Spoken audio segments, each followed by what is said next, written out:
Rico, ano ba? Bakit niyo ba ako sinusuntok? Huwag niyo ako sisipahan dyan! Tama na! Bawa kayo sa akin! Tama na!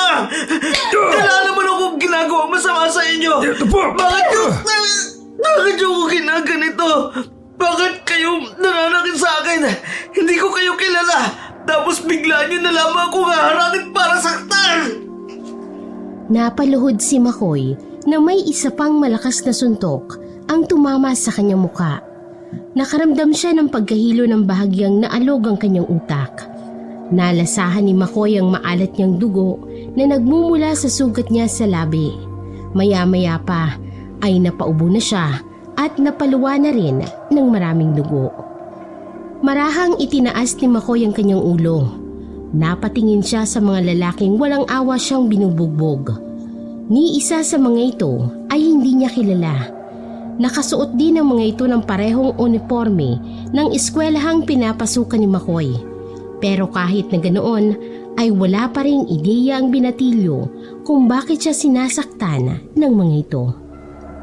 Anong ginagawa mo? Bitiwan mo yung hawak mong tubo! Huwag! Tigil niyo yan! Kung hindi, ipapaalam ko sa mga guro ang ginagawa niyo. Sino bang nagsabi na pwede niyo siyang saktan? Hindi porket mas malakas at mas marami kayo, kaysa sa kanya ay pwede niyo nang gawin ng kahit na anong gusto niyo. Magsiuwian na nga kayo! Alis! Salamat. Kung hindi dahil sa'yo, baka pinatay na nila ako. Ay, upo ka nga muna. Saglit lang at tutulungan kita. Mukhang napuruhan yata talaga ang mukha mo, ha? Siguradong hindi ka makikilala ng nanay mo pag uwi mo mamaya. Salamat.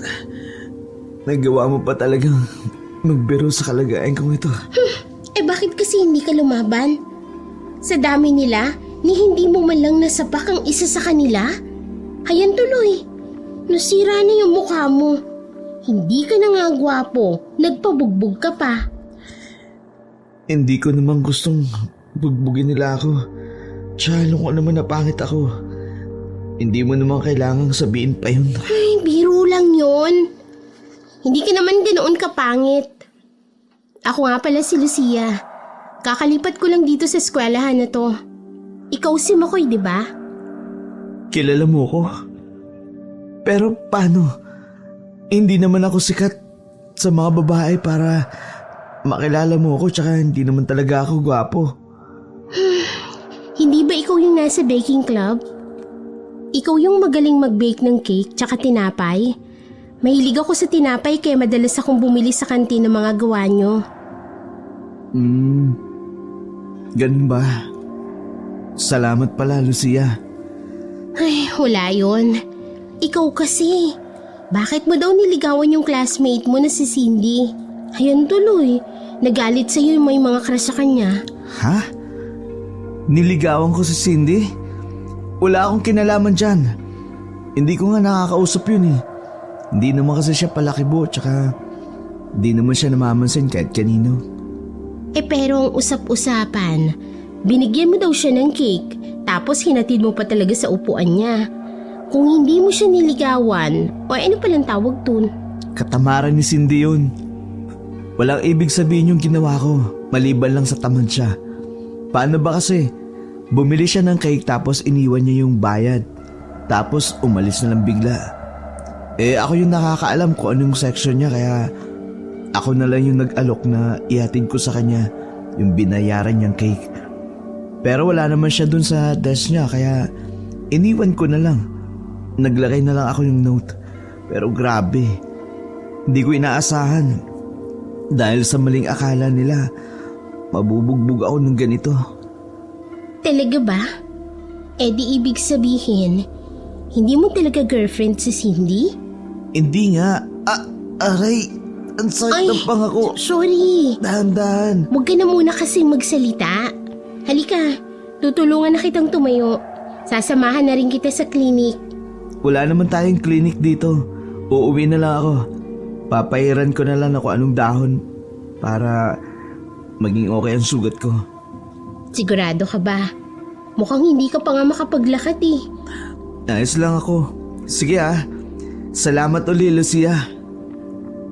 Hindi lubos akalain ni Makoy na ang pagtatagpong yon nila ni Lucia ay ang magiging susi para mahulog sila sa isa't isa. High school pa lamang ang dalawa nang una silang magkakilala. Maganda at mabait si Lucia, kaya hindi inakala ni Makoy na sasagutin siya nito nang naglakas loob siyang ligawan ng dalaga. Naghintay muna si Makoy na magkaroon siya ng trabaho bago ligawan si Lucia.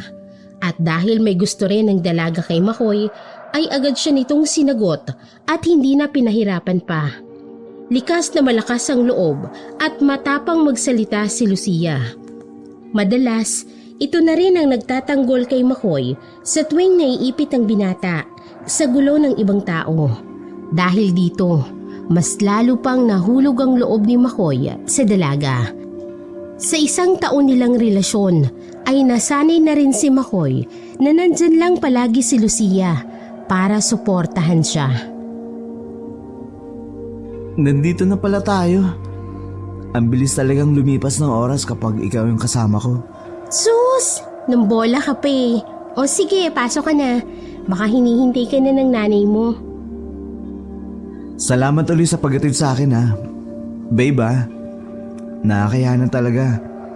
Ikaw pa itong nagatid sa akin imbis na ako dapat gumawa nito para sa'yo. Ano ka ba? Kasama ko naman ang kuya ko. At saka, dito rin naman ang daan namin pa uwi. Tsaka mas mabuti na yung magkasama tayo.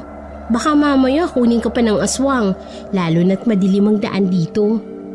Naniniwala ka ba sa aswang, babe? Ewan, pero mabuti na yung naging maingat tayo.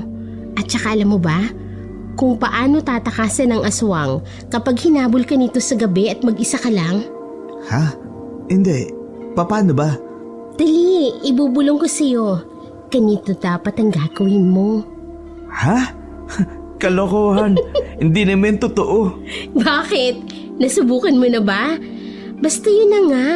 Pwede mong gawin yan kapag talagang may sumusunod sa'yo na aswang. O siya, sige na.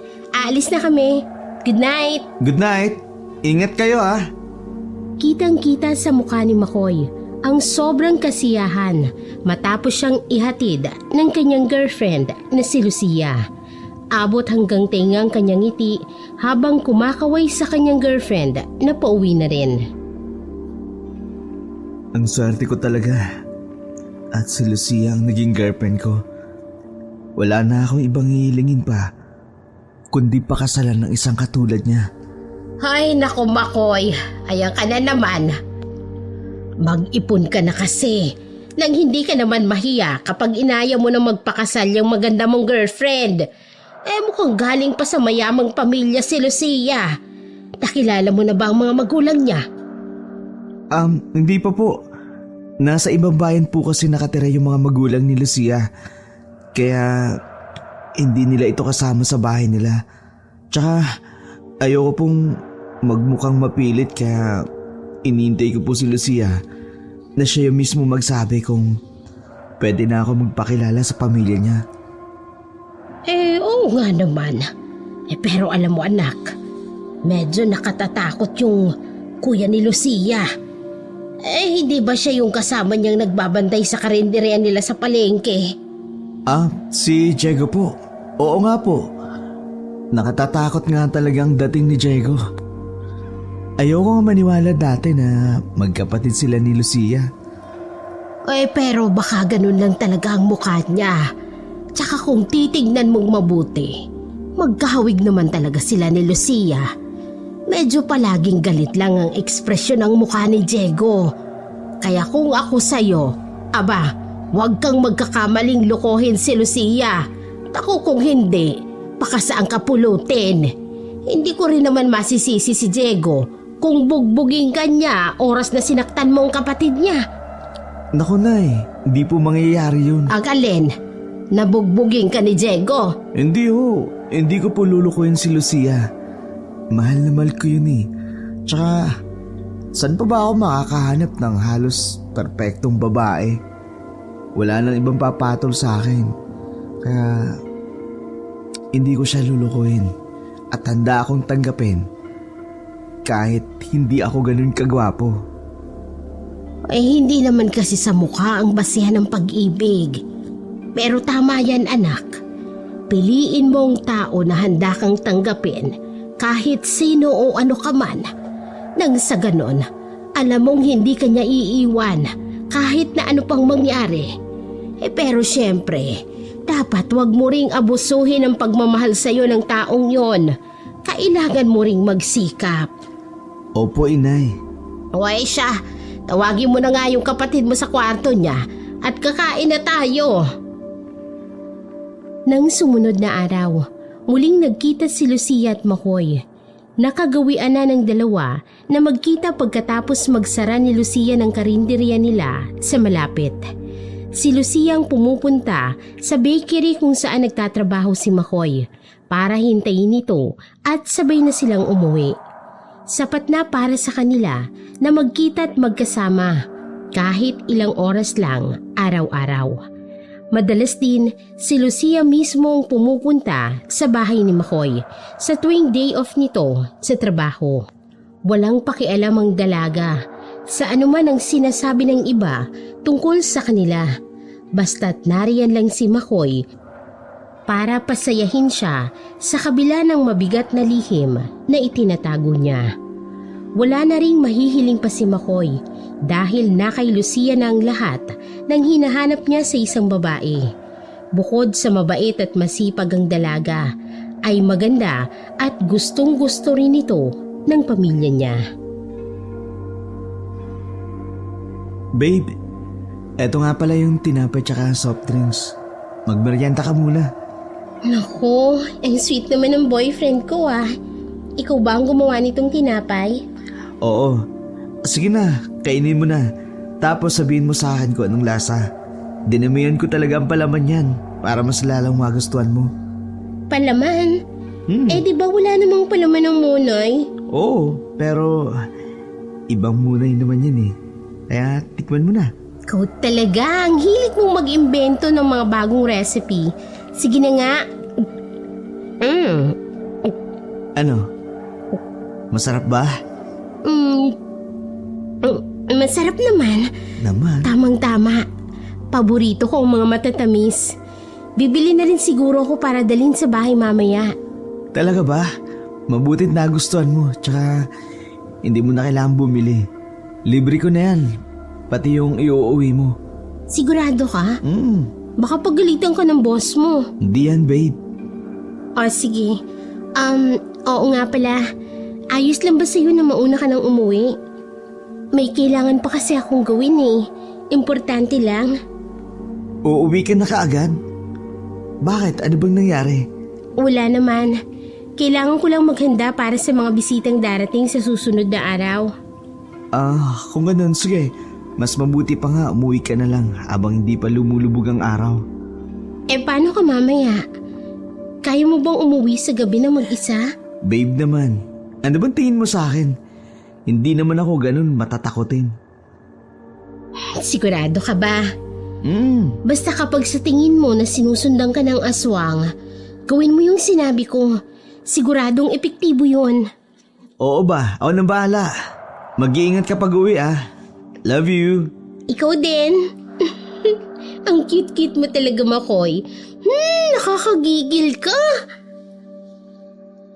Hindi maalis-alis ang malapad ng ngiti ni Makoy kahit pa nakaalis na si Lucia. Kilig na kilig siya sa papuring tinatanggap mula sa kanyang girlfriend.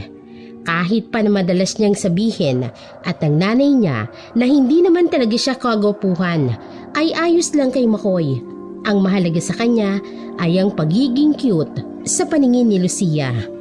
Pasado 6:00 ng gabi nang magsarang bakery na pinagtatrabahuhan ni Makoy. Pasipol-sipol siyang naglalakad pa uwi sa kanila. Hindi mapigilang magreklamo ng binata dahil madilim ang daan. Hindi niya rin mapigilang matakot dahil wala siyang kasama. Malayo-layo pa si Makoy sa kanilang bahay nang may marinig siyang kakaibang tunog sa paligid. Noong unay hindi niya mawari kung anong pinagmumula ng tunog. kaya minabuti niyang pakinggan ito. Ilang sandali pa ay nakaramdam si Makoy ng matinding panlalamig. Mas lalo pa siyang natakot nang magsitayuan ang kanyang mga balahibo sa kanyang katawan. Binilisan ni Makoy ang paglalakad, pero patuloy pa ring nakasunod sa kanya ang gumagawa ng kakaiba at nakakatakot na tunog. Saglit na tumigil si Makoy para gawin ang payo sa kanya ni Lucia. Kung sakali man na may magparamdam sa kanya na isang aswang sa daan. Isa-isang inalis ni Makoy ang suot niyang damit at tanging ang kanyang wrap na lamang ang naiwan. Huminga siya ng malalim at tumingin sa paligid bago siya humarurot ng takbo pauwi sa kanila. Nakarinig ng malalim na hagikik si Makoy habang tumatakbo siya na para bang sinusundan pa rin siya ng tunog. Dala ng takot, mas binilisan pa ng binata ang pagtakbo hanggang sa matanaw na niya ang kanilang bahay. Kakaibang tunog. Nakakapanayo na balahibo. Alam ko na to. Aswang to. Sinusundan ako ng aswang. Nay! Sunduin niyo ako! Sinusundan ako ng aswang! Ano ba yung kuya? Bakit ka ba Ay! Nanay! Nanay, si kuya oh! Nay! Oh, Cape Cat. Ay, bakit ka naman sumisigaw dyan? Ano ba nangyari sa kapatid mo? Isara niyo ang mga pintuan at bintana. Kumuha kayo ng maraming asin. Sinundan ako ng aswang. Dali! Ano pang tinatayo-tayo niyo dyan? Bilisan niyo na! Aray! Ayan! Yan ang bagay sa'yo. Abay, ang bastos mo! Bakit ka naman tumatakbo ng nakahubad? At saka anong aswang? Ay, nasan nga pala si Lucia? May ginawa ka bang kabulastugan sa kanya ha? At ganyan ang ayos mo? Abay, magdamit ka nga! Yak naman kuya, nakakadiri ka. Mabuti sana kung maganda yung katawan mo para ibandera mo. Pero kinapos ka naman sa abs. Tsaka, ewan ko na lang kung magustuhan ka pa ng girlfriend mo kapag nakita niya yung tinatago mo. Kung ako sa'yo, itago mo na lang yan. Hoy, iyokit ka ta. Kung makapagsalita ka, sumusobra ka na.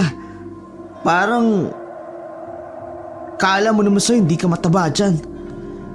Tsaka kung ikaw kayo nasa kalagayan ko, ha? At tinabol ka ng aswang. Tsaka nakauwi lang ako ng ligtas dahil sinunod ko yung sinabi ni Lucia. Maghubad daw kapag may aswang. Hoy, anong sinasabi mo na maghubad? Akala mo naman matatakot talaga ang aswang kapag nakita yung katawan mo. Ay naku Makoy, ewan ko ba sa'yo?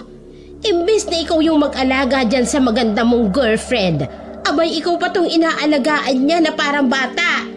Eh saan ka ba naman nakakita ng lalaki ang hinahatid pauwi ng girlfriend niya? Oo nga, Nay. Naku, Kuya, kapag palagi kang ganyan, baka iwanan ka na lang ni Ate Lucia. Dapat kasi, minsan, ikaw din yung nag-i-effort. Ayaw niyo talagang maniwala na may aswang? Aswang? Ay, sa edad kong to, wala naman akong nakitang aswang o may nagpakita man lang. Abay, umayos ka nga. Isuot mo na yung damit mo at mag-igib ka muna ng tubig para may panghugas ako ng plato mamaya. Nay, ayoko lumabas. Natatakot ako sa labas. Makoy, isa! Oo, eto na. Nang gabing yun, ay hindi makatulog si Makoy. Buong magdamag siyang nag-isip ng gagawin para mapatunayan na may aswang nga at aminado si Makoy na matatakutin siya. Pero hindi siya sinungaling. Sa mga oras na yun, naniwala si Makoy na tanging si Lucia lamang ang makikinig sa sasabihin niya. Sa kabilang banda, galit na galit si Lucia habang nakatingin sa kanyang kuya at sa mga tauhan nito. Hindi ba't sinabi ko na sa inyo? Bawal kayong mabiktima sa lugar na to? Paano na lang kung magsimulang magduda ang mga tao at mabaling ang atensyon nila sa ating mga aswang? Wala na kaming nagawa eh. Nakita niya na kami nagbabagong anyo. Kung hindi namin siya pinatay, baka kung sino na ang pinagsabihan niya tungkol sa nakita niya. At talagang sa tingin mo, hindi nila iisipin na aswang ang pumatay sa biktima nyo? Pagkatapos niyong warakin ang tiyan at dibdib nito? Hindi ba kayo nag-iisip? Pagsilayas kayo sa harap ko, ngayon din! Kinabukasan ay hindi nagpakita si Lucia kay Makoy.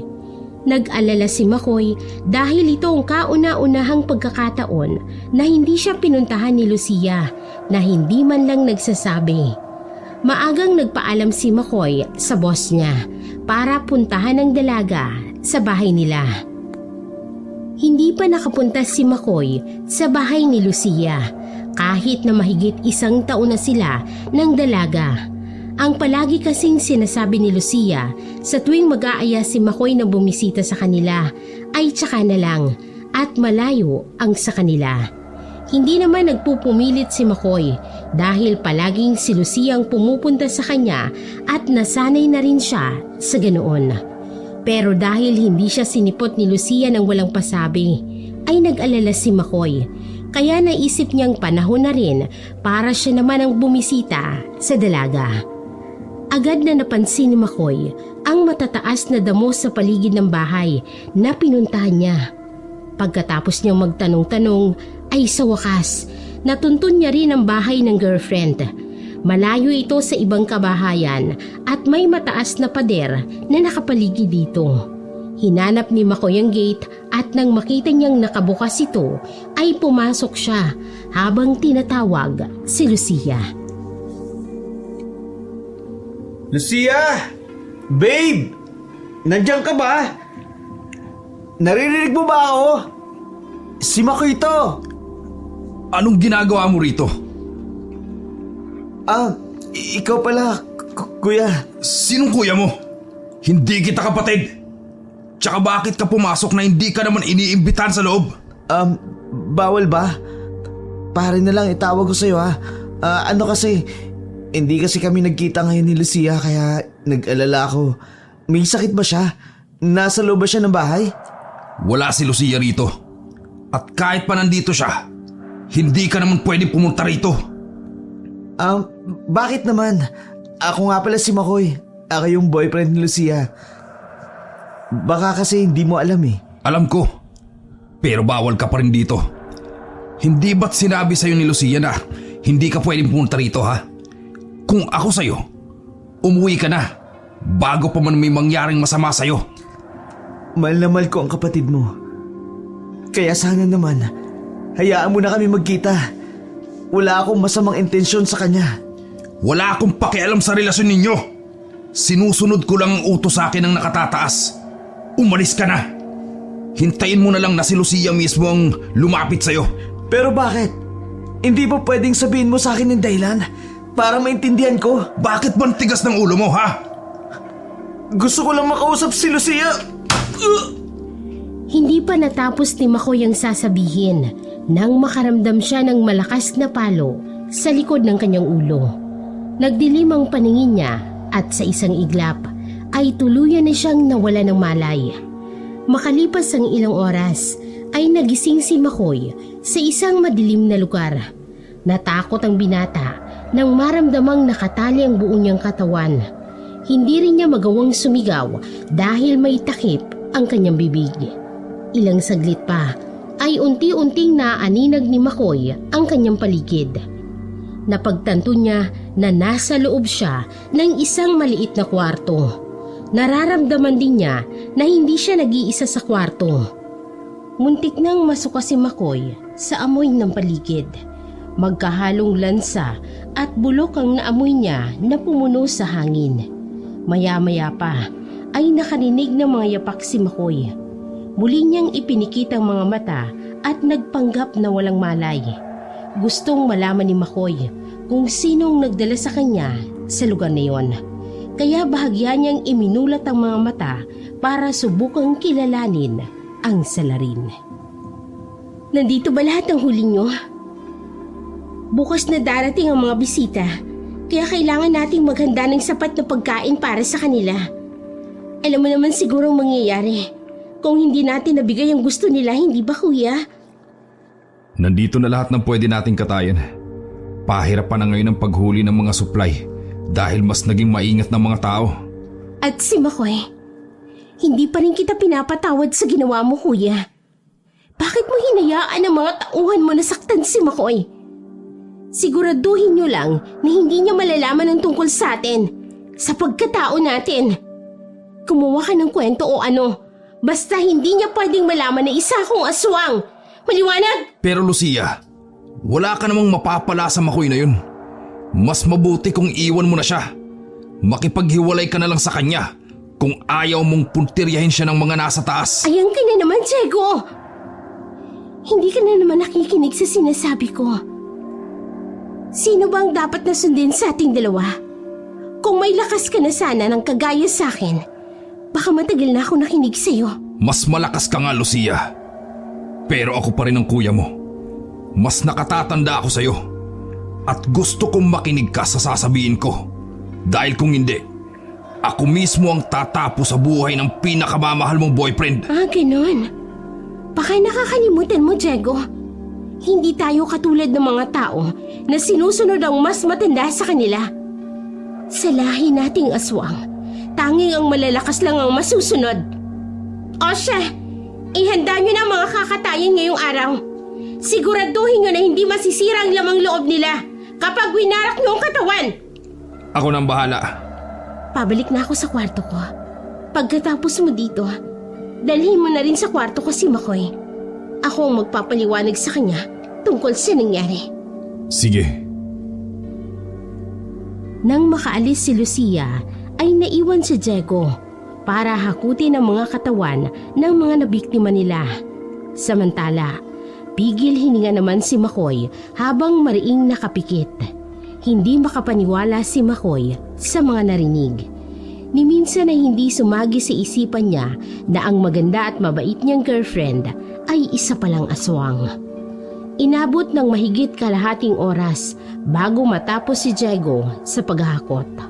Nang matapos niyang pinapagawa sa kanya ni Lucia, ay sinunod niyang buhatin si Makoy papunta sa kwarto ng dalaga. Patuloy lang na nagpapanggap si Makoy na walang malay habang buhat siya ni Diego.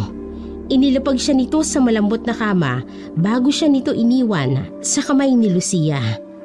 Naramdaman naman ni Makoy na inaalis ni Lucia ang lubid na nakatali sa kanyang katawan. Niluwagan din ng dalaga ang tela na nakatakip sa bibig ni Makoy. Sa pag-aakalang pwede na, ay dahan-dahang iminulat ni Makoy ang mga mata.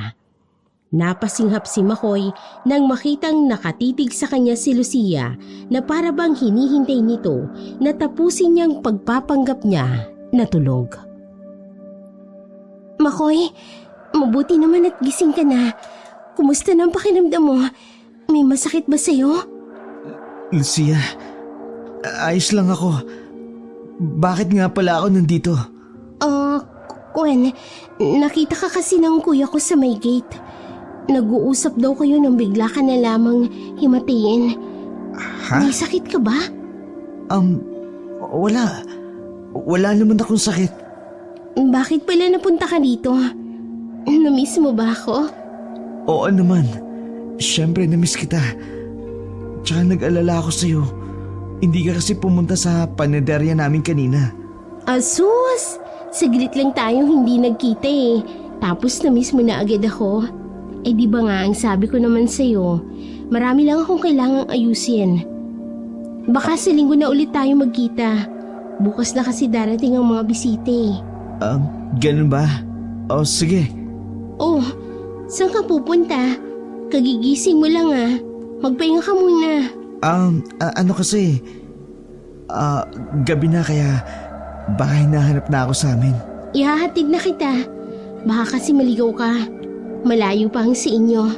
Kahit wag na, Lucia. Kaya ko naman mag-isa. Makoy? Makoy? May problema ba? Bakit hindi mo ko tinatawag na babe? Nagtatampo ka ba sa akin? Hindi naman. Kasi, babe, hindi ako nagtatampo. Baka kasi nakaka-istorbo na ako sa inyo. Tsaka madilim na. Baka ikaw naman mamaya mahirapan pag uwi mo. Matapos mo kong ihatid. Hindi yan. Gusto rin kitang ihatid kasi kahapon, di ba? hindi tayo sabay na umuwi?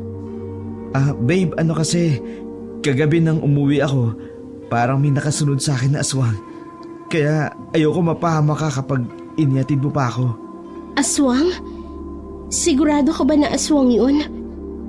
Baka guni-guni mo lang yun, Makoy. Baka nga. Pero hindi mo na ako kailangang ihatid. Tsaka alam ko na rin gagawin ko kapag may naramdaman akong aswang. Ano? Yung sinabi mo, naalisin ko ang mga suot kong damit para hindi nila ako makita. Ha? Makoy, ginawa mo talaga yun? Bakit ka natatawa? Hindi ko ba dapat ginawa yun? Anong nangyari pagkatapos? Tumakbo ako pa uwi sa amin. Hindi nga nila ako sinundan pa sa bahay. Ay naku, Makoy. Kaya nga hayaan mo na akong ihatid ka. Hindi ako natatakot umuwi mag-isa. Kaya ayos lang sa akin. Ano, tara na?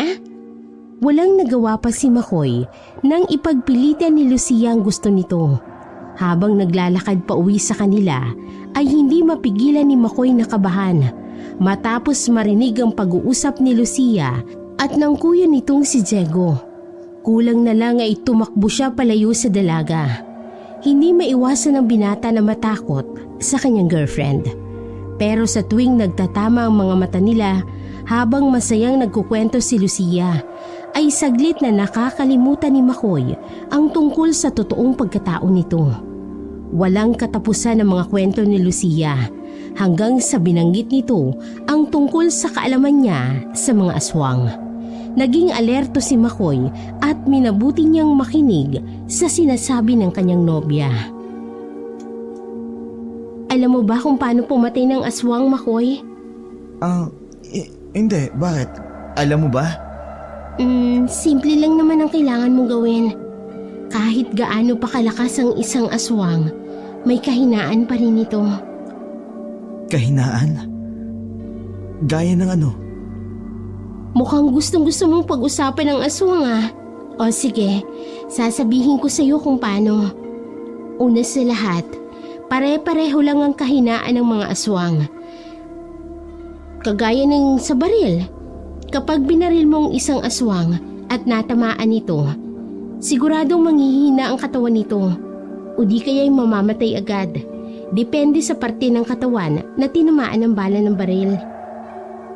Baril? Gumagana palang baril sa mga aswang? Oo naman. Hindi naman immortal ang mga aswang, no? Pero may kailangan kang gawin bago gumana ang baril sa aswang. Kailangan mong lagyan ng butil ng kanin ng butas ng baril kung saan lumalabas yung bala, dahil kung hindi puputok ang baril mo. Butil ng kanin? Pero bakit?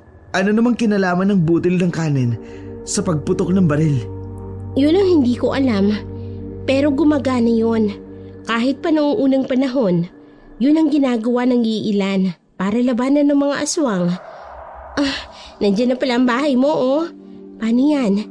Sa susunod na lang ulit tayo mag-usap. Huwag mo akong masyadong mamiss, ha? Sige. Susubukan ko. Pero Lucia, kapag may kailangan ka o gusto mo ng kausap, puntahan mo lang ako, ha? Oo naman. Sige, pasok ka na sa inyo. Tsaka na ako aalis kapag nakapasok ka na. Mag-iingat ka pa uwi. Salamat. May isa pa pala, Makoy. Kapag natatakot kang matulog dahil may humuhuni na aswang sa labas ng bahay, maglagay ka ng bawang sa bintana at sa ilalim ng unan mo. Sige, salamat sa tips, ha? Oh, Makoy, bakit ngayon ka lang? Kanina ka pa raw umalis sa trabaho. Saan ka ba galing? Diyan lang po, Nay. Nasaan nga po pala sa KitKat? Yun na nga Hindi pa umuuwi ang kapatid mo. Kanina pa dapat yun nandito. Ang sabi, pupunta lang sa bahay ng kaklase niya. Pero anong oras na? Hindi pa rin bumabalik. Kaya nga hindi ako mapakali rito. Dahil pareho kayong wala. Sunduin mo na nga yung kapatid mo. Alam mo naman siguro ang bahay ng kaklase niya, hindi ba? Sige po. Ano po palang pinunta niya sa kaklase niya at ganitong oras, nandun pa siya. Sabi ko naman mag-iingat. Huwag magpapagabi dahil may pagalagalang aswang eh. Hoy, ano ka ba? Bakit puro ka aswang ng aswang? Mas lalo mo lang akong tinatakot eh. Wala, sunduin mo na ang kapatid mo at nang makapaghapunan na tayo. Saglit lang po. Kukuha lang po ako ng bawang sa kusina. Mas mabuti na pong pasigurado. Dali-daling kumuha si Makoy ng bawang at lumabas na para sunduin ang kapatid. Ilang daang metro rin ang layo ng bahay ng kaklase ni KitKat, kaya inabot ng ilang minuto si Makoy bago makarating dito.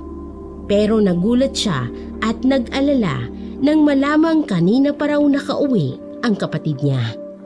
Biglang kinabahan si Makoy. Hindi pa rin niya lubusang matanggap nang malaman niyang tungkol kay Lucia at ngayon na may nawawala pa ang kapatid niya. Nasaan ka ba? KitKat! Sumagot ka kung naririnig mo ako! KitKat! Kuya? Kuya! Bakit ka naman nagsisikaw dyan? KitKat! Anong ginagawa mo dyan sa damuhan? Iniihi ako eh. Hindi ko na kasi mapigilan. Tapos ang layo pa ng bahay. Sa susunod, pigilan mo. Hindi maganda yung umiihi ka dyan sa damuhan. Lalo na dito sa tabi ng daan. Nakakaya. Tsaka ang dilim pa ng paligid oh. Paano kung may biglang humila sa'yo mula sa likod? Naku, si kuya. Nag-overthink ka na naman. Hindi naman ganun kadilim ah. Tingnan mo oh. Ang laki ng buwan. Tsaka may dala rin naman akong flashlight. Kahit na. Hindi ligtas ang magpapagabi ka ng uwi. Halika na. Kanina pa nag-aalala sa'yo si nanay. Oo na po. Tara na po. Uwi na po tayo. KitKat ha, hindi ako nakikipagbiroan sa'yo ha. Wala kang ideya kung gaano kadelikado ngayon. Malay mo, baka yung inaakala mong mabait na tao, isa palang aswang. Kaya hindi ka makasisiguro kung ligtas ka nga kahit kasama mo pa sila araw-araw. Hey kuya, hindi ko alam kung bakit ganyan ka nalang mag-react. Pero sige, tara na, umuwi na tayo. Promise, sa susunod hindi na ako magpapagabi ng uwi. Dapat lang no, wag mong pag-aalalahanin si nanay. Gusto mang sabihin ni Makoy kay KitKat ang nadiskubre niya tungkol kay Lucia. Natatakot siyang baka madamay ang pamilya niya kung sakaling magalit sa kanya ang aswang na girlfriend. Hindi pa rin lubos maisip ni Makoy na aswang si Lucia at nanghuhuli ng mga tao si Diego para kainin nila.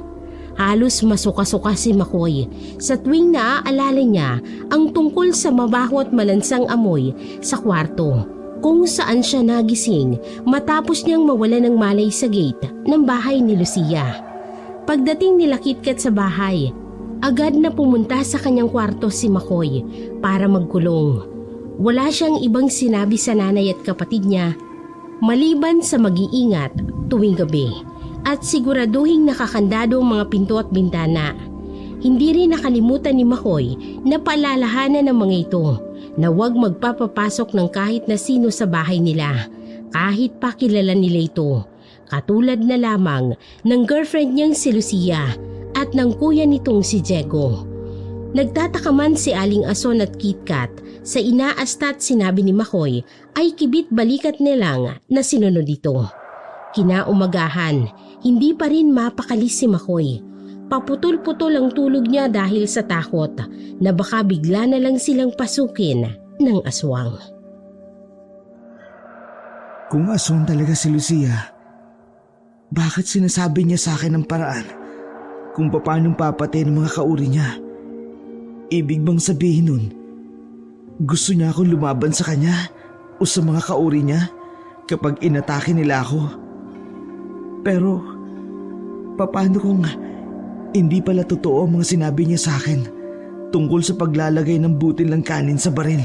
Makoy, ano bang binubulong-bulong mo dyan? At saka anong baril? Tama bang narinig ko? Nay, sa tingin niyo po, mapapatay ba ng baril ang mga aswang kung sakali? Ano? Ay, naku, ayun ka na naman, Makoy. Puro ka na lang aswang dito, aswang doon. Bakit ba ganyan na lang ang palaging bukang bibig mo? Abat malay ko ba kung gagana ang baril sa aswang? Hindi ko pa naman nasubukan. At saka wala pa naman akong nakaharap na aswang. Ay, hindi naman siguro sila totoo. Paano nga po kung totoo sila? Kailan po kaya kayo maniniwala? Kung pinagpepiesta na nila ang lamang loob mo? Hoy, Makoy, abay ayoko nang marinig ang usapang aswang na yan dito sa bahay. Itigil mo na yan. Kumain ka na lang dyan at pumasok ka na sa trabaho. Basta mag-iingat rin po kayo rito. Lalo na mag-isa lang kayo rito sa loob ng bahay. Kapag may pasok kami ni KitKat. Ano naman? Anong mangyayari sa akin dito? Kilala naman natin ang mga taong nakatira sa paligid. Pero Nay, sa pangalan lang po natin sila kilala. Hindi po natin alam ang totoo nilang pagkatao. Siya nga po pala. Pag pumunta dito si Lucia, sabihin niyo po, huwag na rin po siyang papasukin sa bahay kapag wala ako rito. Ay, bakit naman? Nag-away ba kayo? Basta po, huwag niyo na po siyang papapasukin kapag walang ibang kasama rito. Ay, nako. Bahala nga kayo dyan. O siya, yung baon mo pala naayos ko na. Kanin lang yan. Bumili ka na lang ng ulam sa malapit na karinderya. Sige po, salamat. O nga pala Nay, sa tingin niyo, magkano po kaya yung baril? Gusto ko po sana bumili ng pang self-defense. Aray ko Nay, bakit naman po kayo nang babatok? Baril, ano yung pinagsasasabi mo? Loko ka ha. Huwag na huwag mong isiping bumili o humawak man lang ng ganon. Delikado yon, Makoy. Gusto ko lang naman po maging handa. Tapos ka na bang kumain? Kung ganon, umalis ka na at baka malate ka pa sa trabaho mo. Tama na yung baril at aswang na yan, ha? Dahil kung hindi, pipingutin na talaga kita. Opo.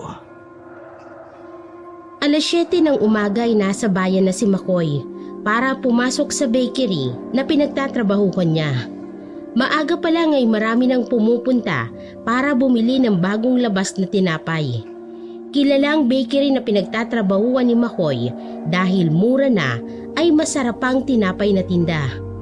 Pagpatak ng alas 12 ng tanghali ay pinalitan si Makoy ng kanyang kasama para makapananghalian siya. Kagaya ng sabi ni Aling Ason ay bumili na lamang ng ulam si Makoy sa karinderya na malapit. Pipili na sana ng ulam na bibilhin si Makoy nang mapagtanto niyang si Diegong nagbabantay sa karinderya. Bigla siyang namutla at naduwal nang maalala ang mga taong itinuturing ni Diego na parang baboy. Hindi niya kayang isipin kung totoong karne ba ng baboy ang mga nasa ulam na ibinibenta nila o karne ng tao. Anong sayo? Bigla akong naalala. Hindi ko nga pala dala yung wallet ko. Sandali lang ha. Kukunin ko muna sa panaderya. Hindi na kailangan. Pumili ka na lang ng mga gusto mong ulam. Ha? Hindi naman pwede yun. Pipili ka ba? O ako ang pipili para sa'yo? Ano? Yung adobong sitaw na lang sa akin. Bakit naman yun? Ayaw mo ba ng nilaga? Masarap to. Diet kasi ako eh. Yung adobong sitaw na lang sa akin. Salamat. Ito, isang serve ng adobong sitaw at isang serve ng nilaga. Huwag mo na bayaran. Sabi naman ni Lucia, pwede ka naman kumain ng libre dito. Ha? Ganun ba? Sige, salamat. Tulala lang si Makoy nang makabalik ng bakery. Naisip niya bigla na mas mabuti pang mag-ulam ng nilaga o pritong itlog kaysa kumain ng nilaga na ibinibenta ng magkapatid na aswang. Biglang nawala ng gana si Makoy kumain. Nawala rin ang nararamdaman niyang gutom. Itatapon na sana niyang ibinigay na ulam ni Diego para makasigurado na hindi siya makakakain ng karne ng tao nang pigilan siya ng kasama niya sa trabaho. Nang tanungin ito si Makoy kung bakit at balak niyang itapon ang pagkain, ay hindi makasagot ang binata. Hiningi ng katrabaho ni Makoy ang ulam na itatapon sana niya.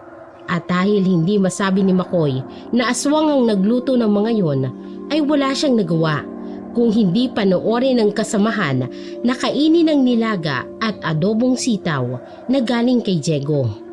Gutom na gutom si Makoy nang makauwi siya sa kanila. Kumain naman siya ng tinapay, pero iba pa rin talaga pagkanin at ulam. Pagdating niya sa bahay, ay nakarinig siya ng masasayang tawanan. Kunot noon ni Makoy na lumapit sa pintuan, nang bigla itong bumukas at iniluwa nito ang kanyang nanay. Makoy, nandito ka na pala. Abay, may bisita ka. Bisita ho? Wala naman po akong inaasahang pupunta. Ay, nako. Halika na sa loob nang makilala mo kung sino ang pumunta rito para bisitahin ka. Ala, bilisan mo na at maghahanda ako ng merienda. Bakit hindi nyo na lang po sabihin, Nay? Sino po ba kasi ang pumunta rito? Lucia? Makoy, nandito ka na pala. Kanina pa kita hinihintay dito. Ha? Bakit ka nga pala narito? Ano ka ba? Siyempre na-miss kita, no? Ikaw ba? Hindi mo ko na-miss? Siyempre na-miss. Sino nga palang kasama mo? Ay, oo nga pala. Sila ang mga magulang ko, Makoy. Gusto kanilang makilala kaya pumunta kami rito sa inyo. Ganun ba? Ako nga po pala si Makoy, ang boyfriend po ni Lucia. Kumusta po kayo? Pasensya ka na, Makoy, ha? Hindi kasi pala salita si na mama at papa. Pero masaya naman daw sila at nakilala ka na nila ngayon. Mabuti naman. Siya nga pala. Kailangan na naming umuwi. Kasi anong oras na, di ba? Ma? Pa? Makoy, pasensya ka na ulit, ha? Kung pumunta kami rito nang hindi nagpapaalam sa'yo. Kita na lang ulit tayo bukas.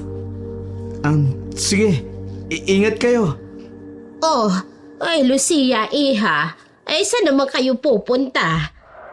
Aling Ason, uuwi na po kami. Magdidilim na kasi. Medyo malayo pa yung sa amin. Kaya kailangan na po naming umalis. Salamat na lang po sa merienda. Ay, nakapag-usap naman ba kayo ni Makoy?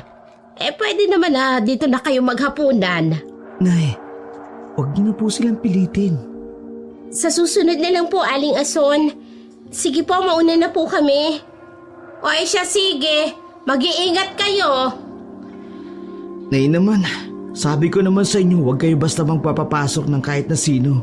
Lalo na mag-isa lamang kayo dito sa bahay. Oy, Makoy, anong pinagsasabi mo dyan?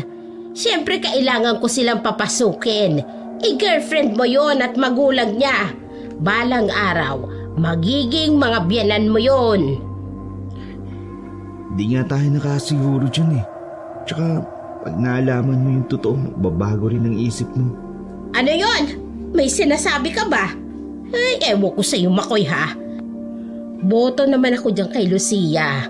Bukod sa mabait na, ay masipag at magalang din na bata. Siya na rin yata ang pinakamagandang dalagang nakita ko rito sa bayan natin. Halos nasa kanya na ang lahat ng pwede mong hilingin. Mabuti nga't nagkagusto sa'yo. Aayaw ka pa ba? Kaya kung ako sa'yo, anak, huwag mo nang pakawalan si Lucia. Mag-ipon ka na ng pampakasal. Ayan na naman po kayo eh. Magpapakasal po ako kapag handa na ako. Nasaan nga po pala si KitKat? Hindi ko yata naririnig yung boses niya simula nung dumating ako. Tulog na ba siya? Ay nako, hindi pa nakakauwi ang kapatid mo. Abay, kausapin mo nga yan, Makoy. Baka mamaya nagbo-boyfriend na pala yan, hindi lang nagsasabi. Madalas gabi na umuuwi. Dati naman 4:00 pa lang nandito na yon. Sikit ka talaga, oo. Sabi ko nang huwag magpapagabi. Tigas talaga ng ulo ng batang yun. Oo, saan ka na naman pupunta? Tulungan mo na ako maglinis ng isda at ipiprito yan para sa ulam natin. Iwanan nyo na lang po yan dyan, Nay. Susunduin ko lang po si KitKat. Ako na po mamaya maglilinis ng isda at magluluto niyan. Magpahinga na lang muna kayo. Siya, sige. pero bumalik kayo kaagad. Huwag kayong masyadong magpagabi at baka mapano kayo. Sige po, inay. Ako nang pong bahala. Isara niyo po ang pinto kapag umalis na ako, ha? Huwag niyo pong bubuksan hanggat hindi kami nakababalik ni KitKat. Ay, oo na. Alat, bilisan mo na.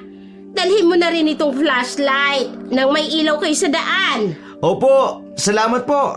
Aalis na muna ako, inay.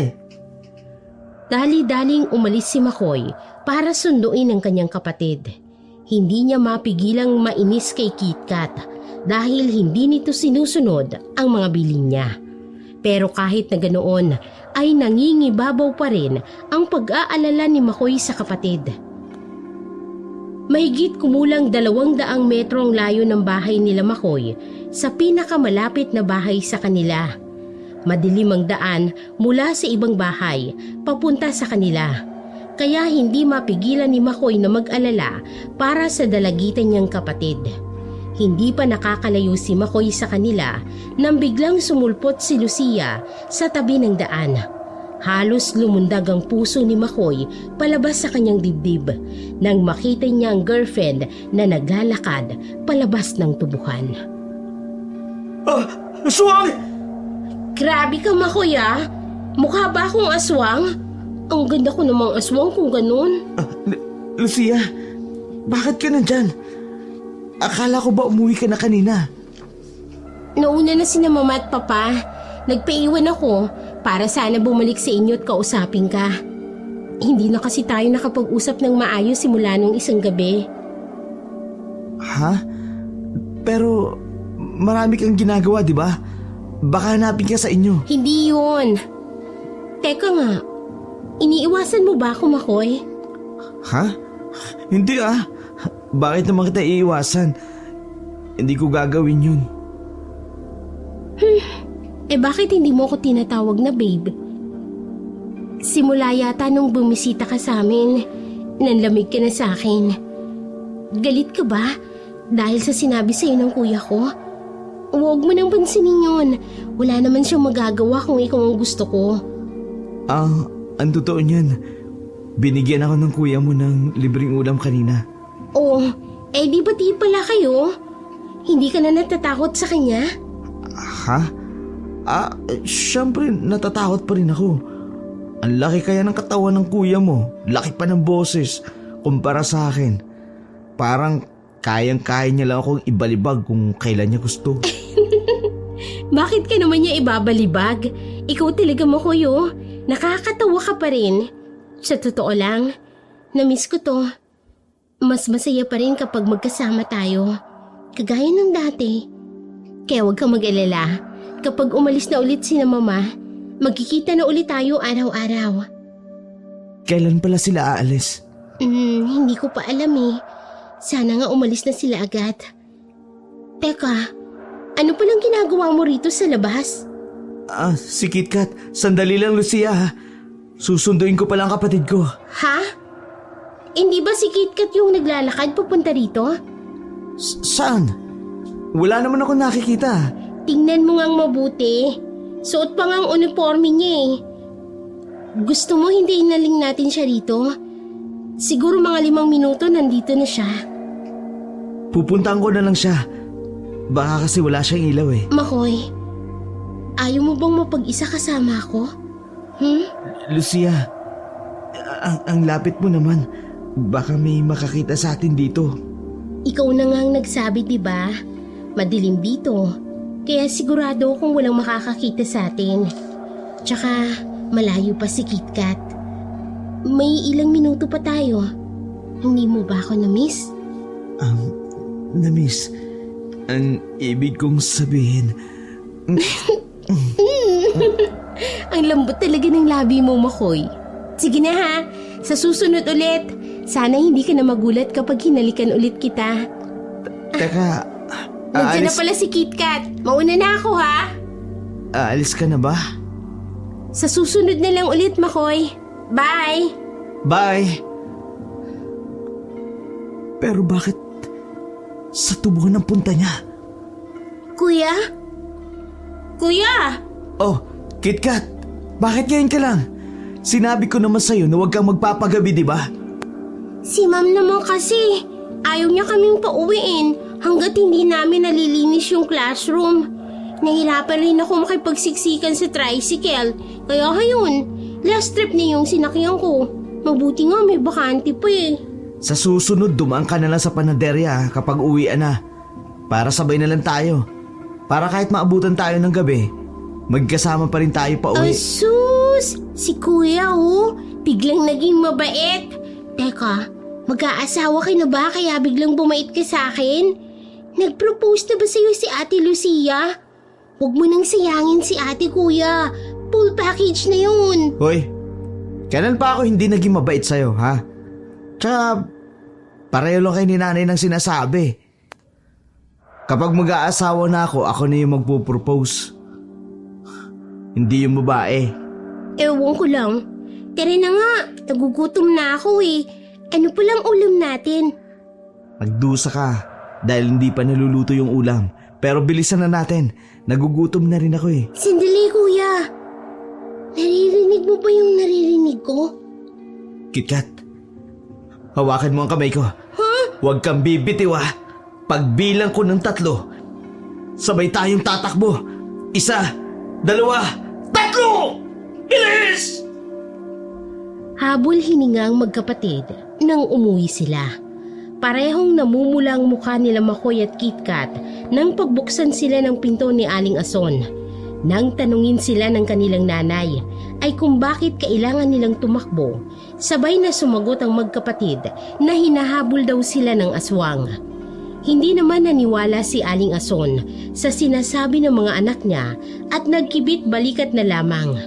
Sinubukan pang magpaliwanag ni Makoy pero malakas ang paniniwala ni Aling Ason na hindi totoo ang mga aswang at ito'y katang-isip lamang. Ay nako, ganyan na ganyan din ang tatay nyo noong nabubuhay pa siya. Palagi niyang sinasabi na may mga aswang na nakatira sa paligid natin. Eh kung ako lang din naman ang tatanungin, hindi ako naniniwala. O ay bakit? Eh wala naman kasing mga sungay ang mga kapitbahay natin. Kapag lumalabas naman ako tuwing linggo para mamalengke, eh mga tao naman ang nandoon at hindi naman mga aswang. Kaya tigil-tigilan yung dalawa yung kakakaaswang nyong yan. At ikaw KitKat, abay nahawa ka na sa kuya mo. Pero Nay, totoo nga po. Pauwi na kami ni kuya nang marinig namin yung kakaibang tunog mula sa tubuhan. Kung ayaw niyo yung maniwala, eh di subukan mong lumabas. Baka maaktuhan mo talaga na may totoong aswang. Hindi raw totoong aswang. Eh bakit po kayo natatakot lumabas mag-isa sa gabi?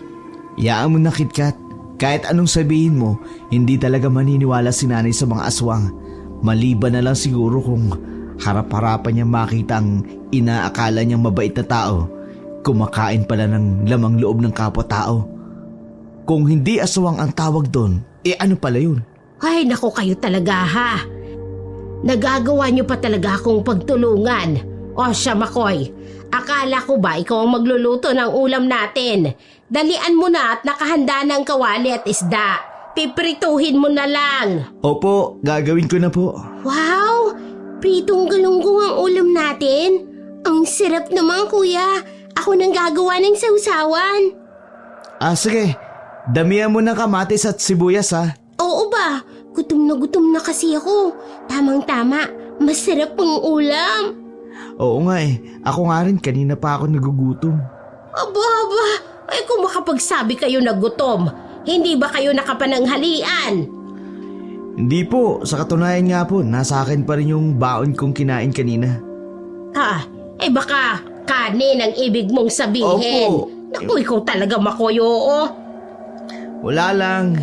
Di pa kasi ako nagugutom kanina, tsaka wala akong mapagbilan ng ulam. Eh, hindi ka na ba bumibili ng ulam doon kina Lucia? Eh di ba nga ang sabi mo, masarap ang mga lutong ulam nila? Naubusan po kasi ng luto nung bibili sana ako. Teka lang Nay ha. Nagmamadaling pumunta si Makoy sa kusina para maghilamos na mukha. Pakiramdam niya ay bumabaliktad ang kanyang sikmura nang muli niyang maalala ang mga narinig niya sa bahay ng kanyang girlfriend noong bumisita siya. Pilit na pinakalma ni McCoy ang sarili. Alam niyang walang maniniwala sa kanya kahit na sabihin niyang aswang ang pamilya ni Lucia.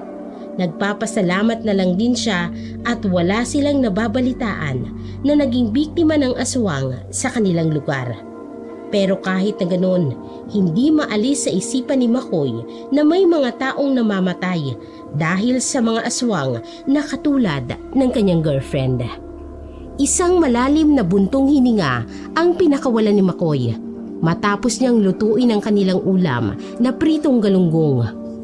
Marahas na umiling si McCoy para kalimutan ang mga bagay-bagay tungkol sa aswang. Ayaw niyang pagalitan ulit siya ng kanyang nanay at mas lalong ayaw niya rin na mawala ng gana.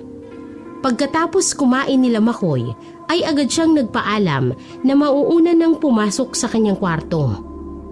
Napansin niya ang pag-aalala sa mata ng kanyang nanay at kapatid pero wala namang sinabi mga ito kaya't pinapasalamatan ni McCoy na hindi niya rin kasi alam kung saan siya magsisimula para paniwalaan siya ng mga ito na totoo ang mga aswang. Kagaya nga ng mga nagdaang gabi, hindi ulit nakatulog ng maayos si McCoy. Pinili na lamang niyang bumangon ng maaga para pumasok sa trabaho. Sa dami ng iniisip niya, mas gugustuhin na lang ni McCoy na magtrabaho. Oh, anak, gising ka na pala. Gusto mo na bang mag-agahan? May natira pang isda kagabi. Ininit ko na yan para may pang-agahan kayo ng kapatid mo. Mamaya na lang po ako kakain, Nay. Hindi naman po ako nagugutom.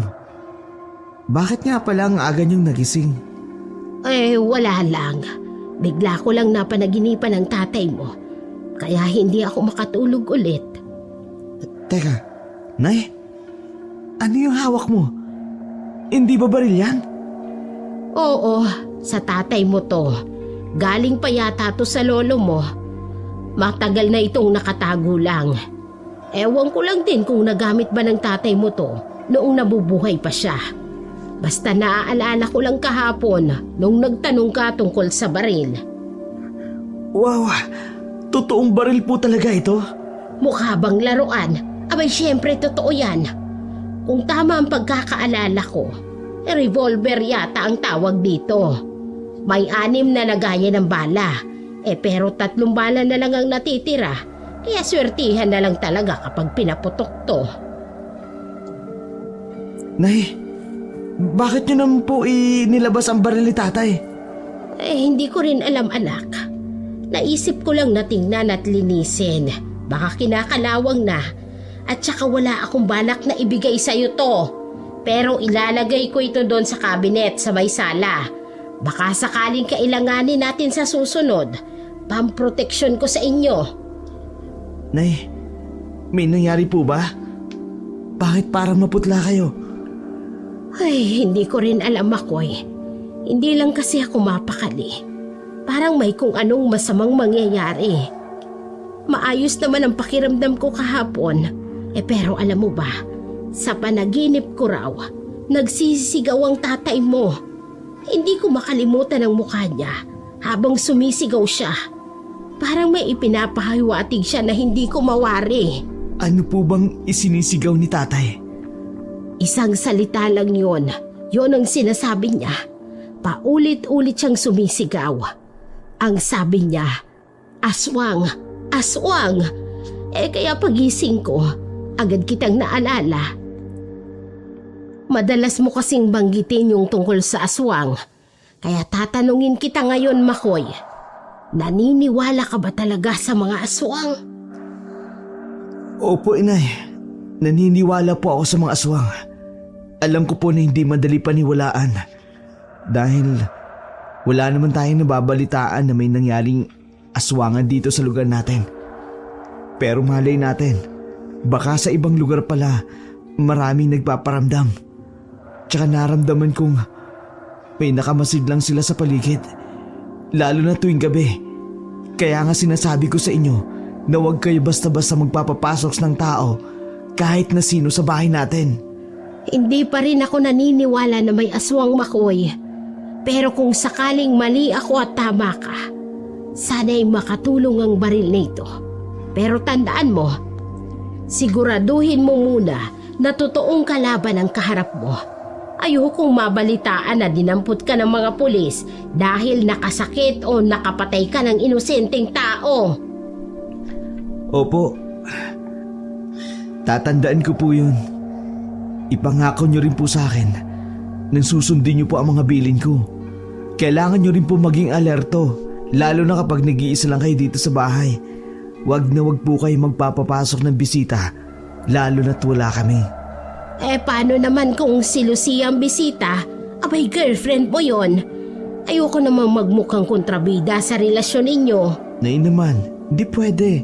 Kahit si Lucia pa yan, hindi mo siya pwedeng papasukin. Kapag pumunta siya dito, sabihin mo wala ako. O di kaya'y puntahan niya na lang ako sa panaderya. Oy siya, sige. Ililigpit ko muna itong barel. Maligo ka na rin at ipaghahain kita ng agahaan. Opo. Malakas ang kabog ng dibdib ni Makoy habang papunta sa bakery. Alam niyang hindi matutuwa si Aling Ason kapag nalaman nito na kinuha niya ang baril at dinala sa pinagtatrabahuhan.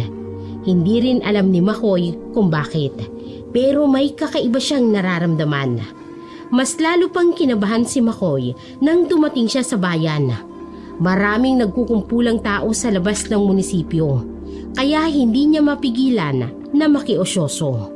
Nang tanungin ni Makoy ang isa sa mga tao roon, sinabi nito na may biktima raw ang aswang sa kanilang bayan. Nanlaki ang mga mata ni Makoy sa narinig. Buong akala niya ay hindi nangunguha ng bibiktimahin si Lucia sa kanilang lugar dahil wala siyang nababalitaan. Kaya ganoon na lamang ang gulat niya nang marinig ang sinabi ng mga tao sa munisipyo. Pagkatapos makipagsiksikan, nagawa pa rin ni Makoy na sumilip sa natitirang katawan ng mga biktima. May malaking butas sa harapan ng katawan nila at parehong nawawala ang mga atay at puso. At ang iba pang lamang loob ng mga ito. Halos maluwa lahat ni Makoy ang kinain niyang agahan dahil sa nakita. Kinilabutan siya dahil alam niyang posibleng si Diego at Lucia ang may kagagawa nito. Hindi rin nagtagal sa munisipyo si Makoy at dali-daling siyang pumunta sa pinagtatrabahuhan. Buong araw ay hindi mapakali si Makoy habang nagtatrabaho. Madalas niyang tingnan ang orasan sa pag-asang pupuntahan siya ni Lucia. Naisip ng binata na kailangan niya nang ipagtapat sa dalaga na alam niya nang tungkol sa pagkatao nito. Sa huli, nabigo si Makoy nang hindi man lang nagpakita si Lucia hanggang sa pauwi na siya. Mas mabuti pa siguro, puntahan ko na lang siya sa kanila. Tsaka, nasa akin naman yung baril ni tatay. Kaya kahit papano, may panlaban ako. Ano na namang ginagawa mo rito? Bawal ka rito! Uwi! Gusto ko lang makita si Lucia. Saglit lang to. May sasabihin lang ako sa kanya. Ang lakas talaga ng apog mo para pumunta dito sa lugar na to sa ganitong oras, ha? Alam mo bang pwede mong ikamatay ang pagpunta rito? Bakit? Dahil ba aswang kayo? Hindi ko alam ang sinasabi mo. Umalis ka na lang habang mahaba pang pasensya ko. Ayoko ng gulo. Lalo na't mainit ngayon ang ulo ni Lucia. Hindi ako alis dito hanggat hindi ko nakakarap si Lucia. Lucia! Lucia, nandito ako! Nandito ako para kausapin ka! Pwede mo kitang makausap? Kahit saglit lang! Sinasabi ko na ngang hindi pwede, di ba? Bakit ba tigas ng ulo mo? Si Lucia! Lucia! Sabay na tumakbo ang dalawa papasok sa bahay. Nagulantang si Makoy nang madatnan nilang isang malaking itim na pusa sa sahig. May malaking sugat ito sa gilid. Nang lalapitan na sana ni Makoy ang kawawang hayop, ay bigla itong nagpalit ng anyo bilang isang aso. Kagaya ng pusa, may sugat pa rin ang aso sa gilid nito. Ngunit mas maliit na ang sugat kumpara sa dati. Maya-maya pa ay muling nagpalit ng anyo ang itim na aso. Naging tao ito. Si Lucia. Nakahandusay si Lucia at naliligo sa sarili nitong dugo. Walang kahit anong saplot ang dalaga at tanging mantsa na lang ng dugo ang bumaloy sa kanyang malaporsila ng balat. Mabilis na iniiwas ni Makoy ang kanyang tingin at inilibot ito. Nagsitayuan ang mga balahibo niya sa katawan nang makitang nakakalat ang lamang loob ng tao. May mga tira-tira ng atay at bituka sa sofa at may kalahating puso ng tao na nasa plato sa harap ni Lucia. Nang itinaas ni Lucia ang mukha nito, ay nagulat ang dalaga nang makita si Makoy. Biglang lumambot ang ekspresyon ng mukha niya nang makita ang binata. Pero nang lumipat ng tingin si Lucia kay Diego, ay salubong na ang mga kilay nito. Lucia, ano nangyari sa'yo? Nasaan sila mama at papa? Mga hayop na yun. Tumakas na sila. Bakit ang tagal mong tumating? Mga traidor sila sa angka natin, kuya. Gusto nilang ibigay ko sa kanilang perlas ng kadiliman. Kapalit ng pagtigil nila sa kawalang hiyang ginagawa nila sa bayan na sinasakupan ko. Pero kasama na sila sa pinakamalakas na aswang sa angka natin. Bakit pa nila gustong kunin ang kapangyarihan mo? Wala ka talagang kalam-alam, kuya. Kaya hindi ka nabiyayaan ng kapangyarihan na kasing lakas ng sakin. Hindi mo pa rin ba naiintindihan? Gusto nila na maging pinakamalakas sa lahat ng angkan. Hindi sila pabor sa akin, kuya. Ayaw nilang isuko ang posisyon bilang pinuno ng angkan. Lucia? Makoy, hindi mo ko pwedeng makita ng ganito. Makoy, umalis ka na. Hindi. Pumunta ako rito para kausapin ka, Lucia. Hindi ako aalis hanggat di ko nasasabi sa'yo ang gusto kong sabihin. Hindi ka ba nakakaintindi? Ang sabi niya, umalis ka na! Bitiwan mo ako. Hindi ikaw ang pinunta ko rito, Diego! Sumasagot-sagot ka pa! Hetong sa'yo! Bakit ka ba nanununtok bigla? Sa tingin mo ba, aalis agad ako kapag sinaktan mo ako? May panlaban ako sa'yo! Ha? At sa tingin mo ba, gagana sa akin yung baril mo na yan? Ha? Hindi mo ba alam na hindi tinatabla ng baril ng mga aswang? Ganun ba? Pero may nagsabi sa akin na gumagana ang baril sa mga katulad nyo. Aamin ka rin pala. Isa ka palang aswang. At sino naman ang walang utak na nagsabi sa'yo niyan? Ako ang nagsabi sa kanya, Diego. Sinabi ko kay Makoy kung paano niya mapapaputok ang baril kapag may kaharap siyang aswang. Pero Lucia... Sa tingin mo ba, hindi ko man lang tuturuan ang boyfriend ko ng panlaban sa lahi natin? Pinantaan na kita na huwag mong pakikialaman si Makoy. Pero anong ginawa mo? Pinilit mo pa siyang kumain ng karne ng tao. Ginawa ko lang yun para sa'yo, Lucia. Kapag naging aswang na rin siya, hindi mo na kailangan pang itago ang tunay mong pagkatao sa kanya. Pero hindi yun ang gusto ko, Diego! Gusto ko si Makoy bilang tao. Hindi niya kailangang maging aswang. Lucia! Ang dibdib ko! Ang sakit! Lucia! Huwag kang lalapit, Makoy! Kapag lumapit ka, baka hindi ko mapigilan ang sarili ko! Lucia! Totoo ba na ikaw may kagagawan sa mga biktima ng namatay kanina umaga? Sabihin mo sa akin ang totoo. Isa ka ba talagang aswang? Makoy! Pagkatapos na mga nakita mo, hindi ka pa rin ba naniniwala na isa akong aswang? Pagkatapos sa mga nakita ko, kung sasabihin mo na hindi ka aswang, maniniwala ako. Ito ba talagang nagustuhan mo, Lucia? Diego! Tahimik! Akin ang natitirang hapunan ko sa plato! Sinunod ni Diego ang utos ni Lucia. Dinampot sa sahigang plato na may lamang kalahating puso ng tao. Nakangisi niya itong ibinigay kay Lucia na siyang kinain naman agad nito. Mulagat ang mga mata ni Makoy at mariing nakakuyom ang mga kamao habang nakatingin sa nobya na kumakain ng hilaw na puso ng tao sa kanyang harapan. Tahimik na inubos ni Lucia ang laman ng plato niya bago muling hinarap ang kanyang nobyo. Marahan niyang pinunasan ang gilid ng kanyang labi at tumayo para maglakad papunta sa direksyon ni Makoy. Otomatikong napaatras si Makoy habang nakatutok ang kanyang baril sa dugoang dalaga. Nangatog ang mga tuhod ni Makoy nang tumigil si Lucia sa harapan niya. Walang ano-ano ay tumulo ang luha ng dalaga. Magsasalita na sana si Makoy nang biglang may lumabas na dugo mula sa bibig ni Lucia. Nagsisimulang mangitim na rin ang mga labi at nagsilabasan na rin ang maliliit na ugat sa mukha ng dalaga. Makoy, barilin mo ko.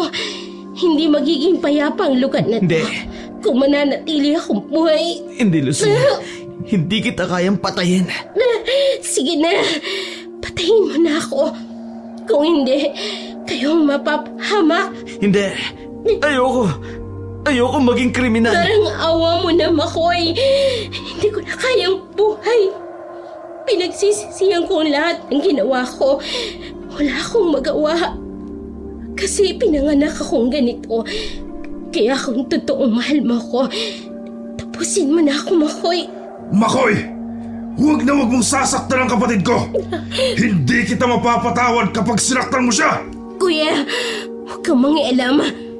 Ito ang gusto ko. Ayoko nang maging aswang.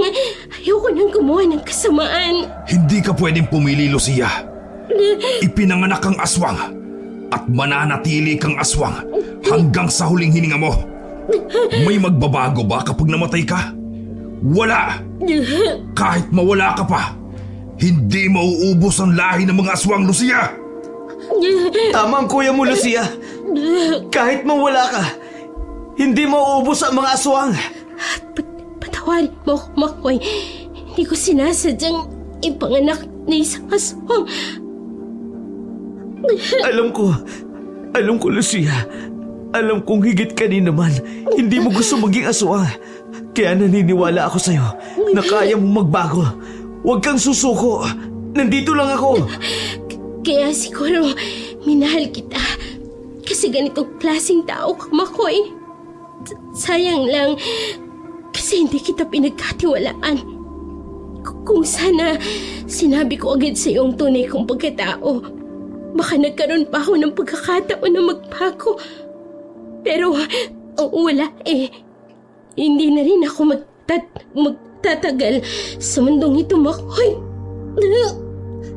Lucia, anong ibig mo sabihin? Bakit ganyan ka magsalita?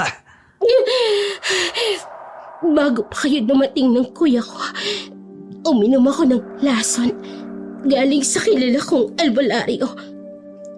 Alam kong hindi ako mapapatay ng simpleng baril lamang dahil sa makapangyarihang perlas na nasa loob ng katawan ko.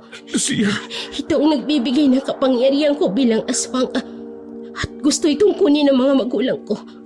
Gusto nilang pamunuan ang angka naming mga aswang. Hindi, Lucia. Hindi to pwede. Baka may ibang paraan. Sabihin mo sa akin. Gagawin ko para mailigtas ka. Parang awa mo na. Sabihin mo. Kailangan mo kong barilin sa dibdib, Makoy. Kailangan mabasag ang perlas ng kadiliman. Kung hindi, mapupunta ito sa maling kamay at mas lalong magiging mabangis ang mga aswang. Lucia! Hindi mo dapat sinasabi sa kanyang tungkol sa perlas.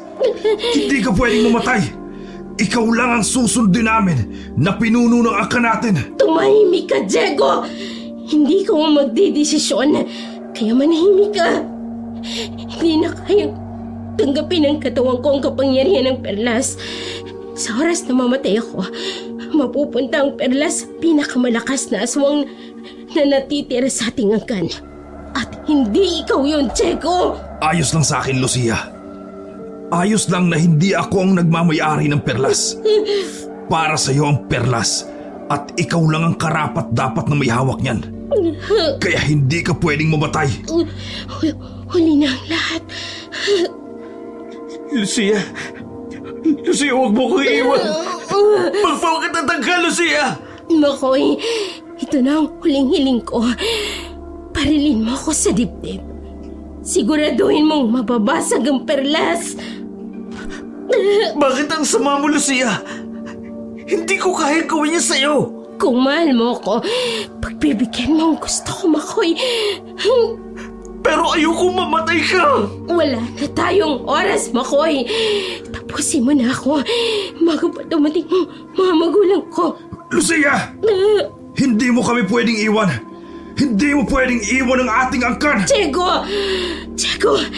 Gamitin mo ang baril ni Makoy para basagin ang perlas ng kadilimang taglay ko. Lucia! Ano bang pinagsasasabi mo? Masusunod. Hindi! Hindi, Diego! Ano bang nangyayari sa'yo? Hindi mo pwedeng patayin si Lucia! Nakipagbuno si Makoy kay Diego para sa baril nang subukan nitong kunin ang huli pagkatapos na magbigay utos ni Lucia. Sa buong buhay ni Makoy, hindi pa siya nakipag-agawan ng baril sa taong mas malaki ng dihamak at mas malakas kaysa sa kanya. Napapasigaw si Makoy sa bawat tama ng matitigas na kamao ni Diego sa kanyang muka. Pero kahit ganun pa, hindi niya pa rin binibitawan ang hawak na baril. Buo ang loob ni Makoy na tutulungan niya si Lucia na magbagong buhay. Habang nakikipaglaban kay Diego, nalaman ni Makoy kung gaano niya kamahal si Lucia. Hindi niya kayang mawala ang dalaga. Handa siyang panindigan ng anumang responsibilidad na dulot ng pagkakaroon ng aswang na kasintahan. Ilang minutong tiniis ni Makoy ang mabibigat na suntok at tadyak sa kanya ni Diego para lang protektahan ang baril na siyang tatapos sa buhay ng kanyang pinakamamahal. Pero kahit ginawa niya ng lahat ng kanyang makakaya, ay hindi pa rin nagtagumpay si Makoy. Nagawang agawin sa kanya ni Diego ang baril at bago pa man siya makagalaw para muli itong bawiin, ay nagawa ng kalabiti ni Diego ang gatilyo. Isang nakakabinging putok ang umalingaw-ngaw sa kalagitnaan ng gabi. Kasunod nito ay ang malakas na sigaw ni Makoy at hagulhol ni Diego. Lucia! Lucia! Hindi ko rin sinasadya. Lucia, babe! Gumising ka! Idilat mo mga mata mo! Nakikusap mo utang na loob! Idilat mo mga mata mo! Hindi ko pa nasasabi sa'yo kung gaano kita kamahal! Lucia, para awa mo na! Lucia, gumising ka! Checo! Dali natin sa ospital si Lucia! Mainit pa ang katawan niya. Sigurado ako mabubuhay siya kapag dinala ka agad natin siya sa ospital. Diego, nakikinig ka ba? Diego! Kasalanan kong lahat. Kasalanan ko kaya namatay si Lucia, Makoy. Bakit hindi mo ako pinigilan? Wala akong kalaban-laban sa kanya. Kaya niya akong utusan para gawin lahat ng gusto niya. Lucia, patawarin mo ako. Diego! Anong ginagawa mo? Ibaba mo ang baril na yan, Diego! Ilang saglit lang, matapos ang malalakas na sigawan, ay muling umalingaw-ngaw ang isa pang malakas na putok ng baril. Bumagsak ang katawan ni Diego sa sahig. Basag ang kanyang bungo at nagkalat sa paligid ang kanyang utak. Samantalang nakatulala lamang si Makoy sa harap ng magkapatid na wala ng buhay. Hindi niya magawang sumigaw o magsalita man lang. Parang tumigil ang mundo niya nang makita kung paano namatay ang kanyang kasintahan na sinunda naman ng kuya nito. Mainit na butil ng mga luhang pumatak mula sa namamagang mata ni Makoy. Dumalo ito sa kanyang pisngi hanggang sa umabot sa kanyang labi. Tsaka lamang bumalik sa realidad si Makoy nang malasahan ang maalat niyang luha. Gumapang si Makoy patungo kay Lucia. Hila-hila ang kanyang sugatang katawan habang umaagos ang masaganang luha mula sa kanyang mga mata. Marahan na hinawakan ni Makoy ang malamig na kamay ni Lucia at marahang hinalikan ang likod ng palad nito. Lucia! Patawarin mo ako, Lucia! Patawad dahil hindi kita na-protectionan.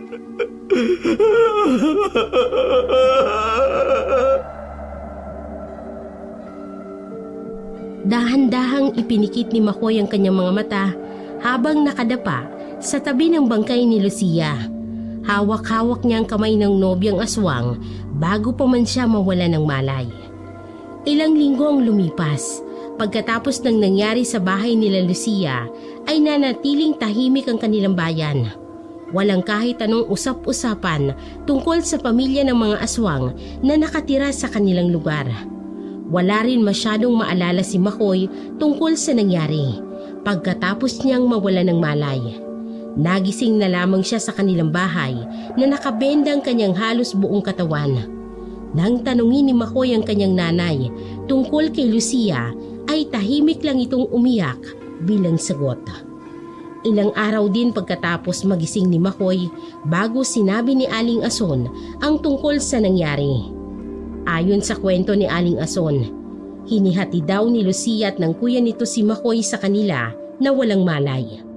Humingi rin daw ng tawad si Lucia dahil hindi niya nagawang dalhin si Makoy sa ospital. Kaya nag-iwan na lang ito ng malaking halaga kay Aling Ason para gamitin sa panggastos sa pagpapagamot ni Makoy. Kwento pa ni Aling Ason, malungkot na nagpaalam si Lucia at sinabing aalis na sila sa lugar na iyon para sumama sa kanilang mga magulang na nakatira sa ibang bayan. Hindi naman daw sinabi ni Lucia kung saan sila lilipat, pero nakiusap din daw ang dalaga na sabihin kay Makoy kung gaano siya kasaya at nakilala niya ang binata. Matapos marinig ang kwento ng nanay niya, ay hindi na nagtanong pa si Makoy. Hindi niya maintindihan kung bakit buhay pa si Lucia at si Diego at nagawa pa ng mga ito na ihatid siya sa kanila. Gayunman ay nagpapasalamat na lamang si Makoy na buhay pa ang dalaga, kung totoo man ang sinasabi ng kanyang nanay tungkol dito. Naisip ni Makoy na marahil ay hindi totoo ang sinasabi ni Lucia tungkol sa paraan ng pagpatay sa kanila. Nabalitaan na lang din nila ilang linggong makalipas ang tungkol sa 2 bangkay na natagpuan malapit sa paanan ng bundok. Nagdalawang isip si Makoy na tingnan ang mga ito, habang dinadalangin na sana'y mali siya ng akala. Pero katawan nga ni Lucia at ni Diego ang kanyang nakita. Nang itanong ni Makoy ang dahilan ng pagkamatay ng magkapatid, kinumpirma ng mga ekspertong naroroon na dahil daw sa tama ng bala sa kabilang dibdib. Doon nalaman ni Makoy na hindi naman agad namatay sina Lucia at Diego pagkatapos ng nangyari. Hindi pa rin sila tuluyang nakaligtas sa trahedya. Matapos pagtagpi-tagpiin ni Makoy ang pangyayari at ang kanyang nalalaman, naisip niya na baka nagawa lang siyang ihatid ng dalawa dahil sa pansamantalang kapangyarihan na ibinigay ng perlas. Ang itim na perlas na siyang nagbibigay kapangyarihan sa mga aswang. Lumipas pa ang mga taon at nagkaroon ng sariling panaderya si Makoy. Paminsan-minsan na isinasadya niyang pumunta sa abandonadong bahay na dati tirahan ni Lucia. Unti-unti niya ring tinanggap ang katotohanan na hindi na sila pwedeng magsama. Magkaiba ang mundo nila ni Lucia. Naisip na lamang ni Makoy na maswerte siya na nanatili siyang buhay pagkatapos niyang masangkot sa isa sa mga pinakamalakas na angkan ng mga aswang. Kung tutuusin, hindi biro ang magkaroon ng kasintahang aswang.